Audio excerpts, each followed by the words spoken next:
Olá, bem-vindos a mais uma conversa aprofundada aqui com a gente. Olá, Hoje, o nosso mergulho é num tema que, olha, tá mudando bastante o caminho para quem sonha com a magistratura no Brasil. é verdade. Vamos falar do Exame Nacional da Magistratura, o famoso ENAM. Isso aí, o Enem. A gente levantou bastante informação detalhada sobre o que é esse exame, como ele funciona, as regras e, principalmente, né, qual o papel dele no sistema todo. Uhum.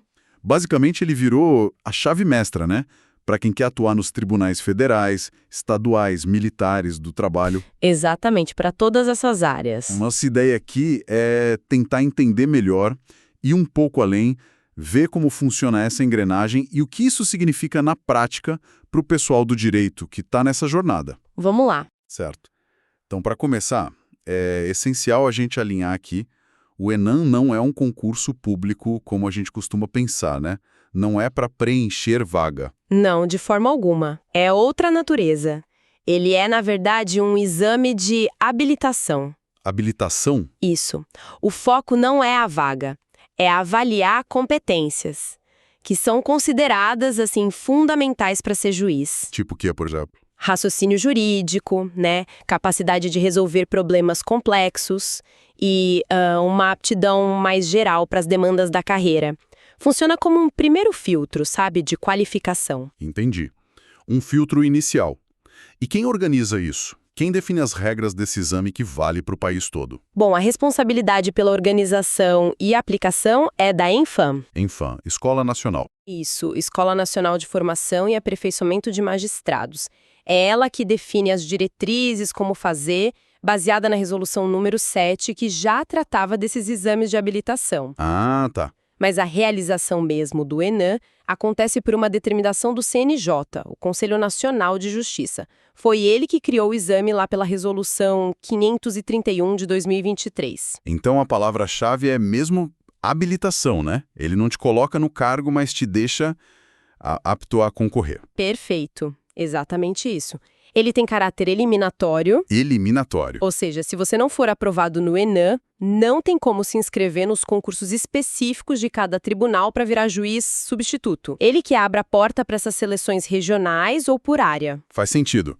E tem um ponto que me chamou a atenção nos documentos, que é a questão da diversidade. Como o ENAM lida com isso? Critérios de aprovação. Eles são diferentes para candidatos que se autodeclaram negros, né, pretos ou pardos, indígenas, quilombolas e também pessoas com deficiência. Ah, interessante. A ideia é tentar aproximar mais o perfil de quem está no judiciário da realidade da sociedade brasileira. É um objetivo estratégico mesmo do CNJ. Entendido. Bom, já sabemos o propósito, quem organiza, mas e a prova em si? Como ela é? Qual o formato? Olha, a estrutura é bem definida e ele acontece com regularidade.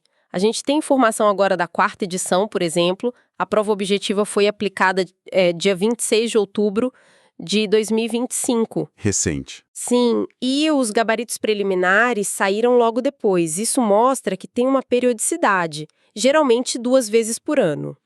E o formato da prova? Múltipla escolha. Isso, prova objetiva, 80 questões de múltipla escolha.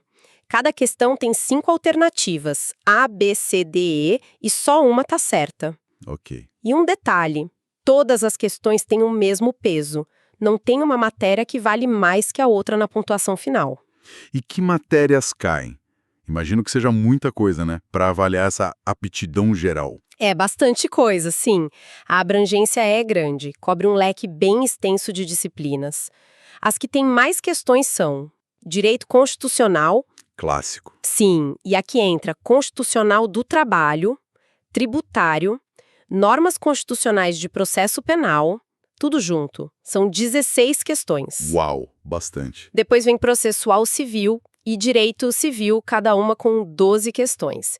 E Direito Penal, também com 12. Ou seja, só essas 4 já dão mais da metade da prova. Entendi. O eixo principal tá aí. Exato. Aí, para completar, tem direito administrativo com 10 questões, direito empresarial com 6, e tem 2 blocos que mostram essa preocupação com a formação mais ampla do juiz, né? Que seriam? Noções gerais de direito e formação humanística, com 6 questões, e direitos humanos, também com 6. O conjunto tenta medir tanto o conhecimento técnico quanto essa base mais humanista de princípios. Faz todo sentido para a função. E agora o ponto-chave. Como é que se passa nisso? Você falou dos critérios diferentes. Isso, para quem está na ampla concorrência, a regra geral precisa acertar no mínimo 70% da prova. 70% de 80 questões? Exato, dá 56 questões certas. É uma nota de corte alta, viu? Exige preparo mesmo. Imagino. E para os grupos com critério diferenciado? Negros, indígenas, PCDs? Para esses candidatos que concorrem nessas vagas reservadas, o mínimo exigido é 50% de acertos. 50%. Isso, que dá 40 questões corretas.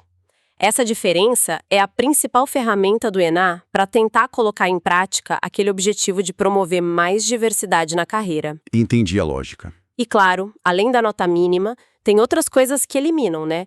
Faltar na prova, ter algum comportamento inadequado, descumprir regra do edital, o básico de qualquer processo seletivo. Com certeza. Olha, pensando nesse volume de matéria, direito constitucional com 16 questões, cível, processo cível, penal com 12 cada, e essa régua de 70% para ampla maioria, É puxado. fica muito claro que a preparação não pode ser superficial, né? Tem que ser muito estratégica, focada. Não basta só saber o conteúdo, tem que ter método, treinar muito. Sem dúvida alguma.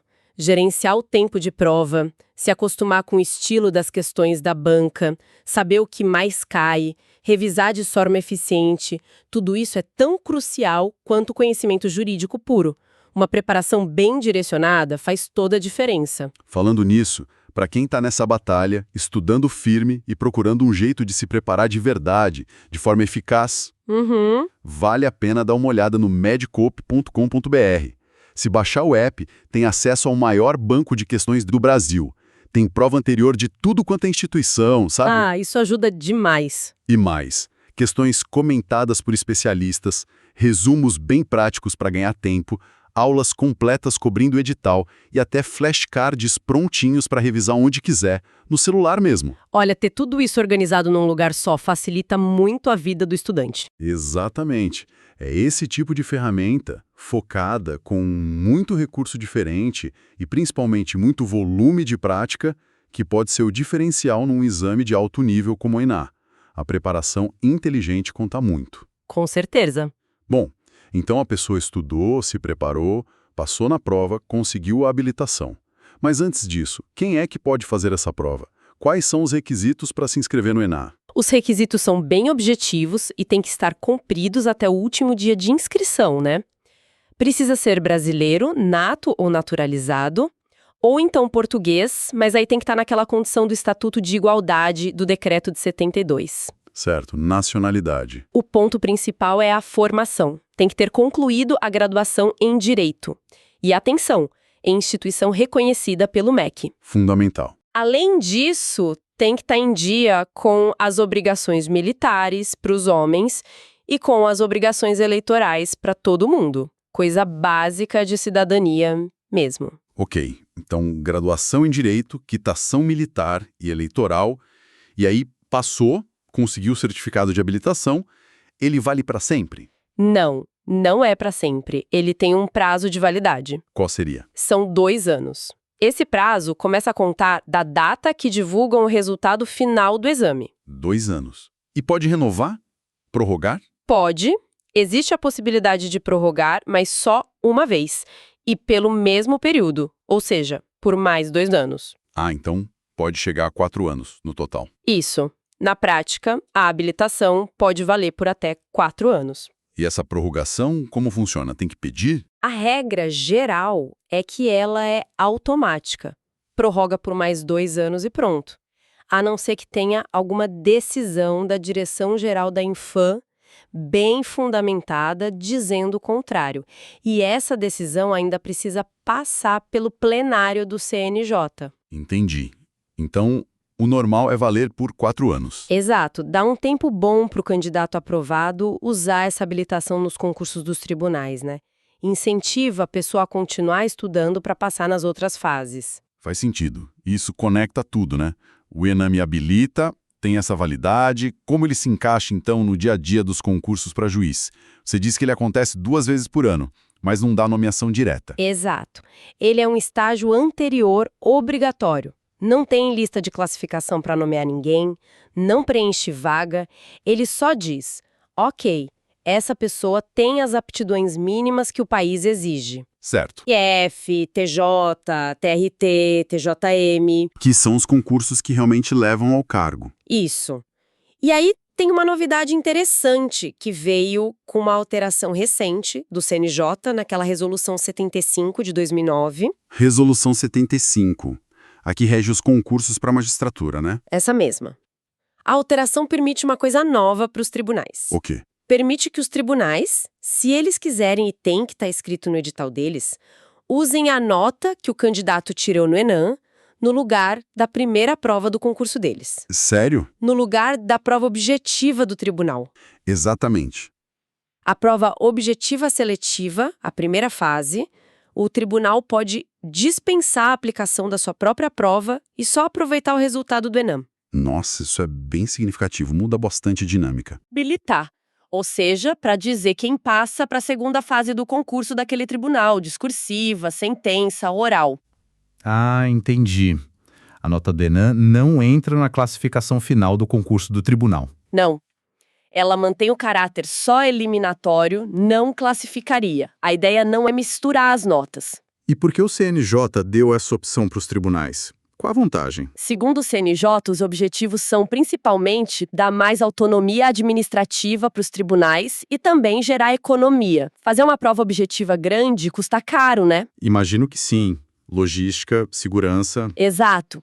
Permitindo usar o ENAM, que a Infam já faz nacionalmente, evita duplicar esse esforço e esse gasto para a primeira fase. Mas, de novo, é uma opção. Cada tribunal decide se adota ou não. Entendi. Autonomia e economia. Além dessa parte da estrutura do papel nos concursos, as informações falam também de programas de apoio ligados ao ENAM. O que seria isso? Sim, tem isso também. O programa do ENAM prevê alguns mecanismos para dar um suporte aos candidatos, principalmente para aqueles de grupos talvez com menos recursos, né? Está alinhado com aquele objetivo de aumentar a diversidade e a competitividade. Que tipo de apoio? É previsto apoio psicológico para os participantes e, de forma mais concreta, 2 tipos de bolsas. Bolsas. Uma bolsa de estudos para ajudar a pagar curso preparatório, seja para o ENAM mesmo ou para os concursos que vêm depois. O valor que mencionam é de R$3.000 para essa bolsa. Interessante. E a outra é uma bolsa de manutenção. A ideia é ajudar com despesa básica mesmo, enquanto a pessoa está focada nos estudos. As 2 bolsas teriam duração de 2 anos. Ah, legal. Isso ajuda a nivelar um pouco o campo de jogo, né? Exato. O objetivo é esse. Tentar dar condições mais parecidas de preparação para mais gente. Cria um ecossistema um pouco maior em volta do exame, não só a prova, mas o suporte para chegar lá. Faz todo sentido. É uma abordagem mais completa. Sim. Tenta olhar não só para a avaliação em si, mas para as condições que levam até ela. Reforça o compromisso com a equidade, com a diversidade no acesso. Certo. Então, para a gente amarrar tudo o que a gente conversou, o ENAM se firma como esse exame nacional obrigatório, eliminatório, é o pré-requisito para todos os concursos da magistratura, seja federal, estadual, trabalho, militar. Uhum. Ele avalia aptidões, conhecimentos jurídicos essenciais. Um ponto forte é que ele traz mecanismos para promover a diversidade. Sim, os critérios diferenciados. Ainda dá aos tribunais essa opção de usar a nota do ENAM na primeira fase deles, o que pode otimizar e economizar recursos. Exato. O que eu acho fascinante nessa estrutura toda é como ela tenta buscar um equilíbrio, sabe? Equilíbrio em que sentido? De um lado, você padroniza nacionalmente um requisito mínimo para entrar. Garante um nível básico de qualificação no país inteiro. Não importa onde o candidato vá prestar o concurso final. Cria um padrão comum. Certo, um nivelamento inicial. Por outro lado, você mantém a autonomia dos tribunais para fazerem as outras etapas do processo seletivo deles. As provas discursivas, as sentenças, a prova oral, os títulos, a seleção final. Ah, sim. Isso permite que eles avaliem coisas mais específicas, talvez ligadas à realidade da região ou às necessidades daquela justiça específica. É uma mistura de uniformidade na porta de entrada com especificidade na seleção final. Essa combinação é realmente interessante. E pensando nisso tudo, fica uma provocação final aqui para quem está acompanhando a gente, né? Qual seria? Se o ENA cria esse filtro nacional padronizado para entrar na carreira de juiz, que tipo de impacto isso pode ter lá na frente, na própria forma como as decisões judiciais são tomadas no Brasil? Boa pergunta. Será que essa uniformização na entrada tende, com o tempo, a deixar as decisões mais parecidas pelo país?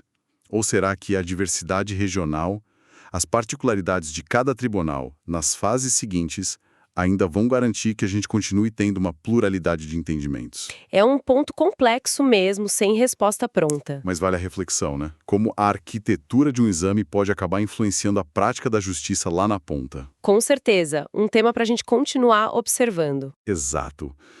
Bom, agradecemos muito a companhia de todos nesta análise do Exame Nacional da Magistratura. Esperamos ter ajudado a esclarecer os pontos principais. Foi um prazer.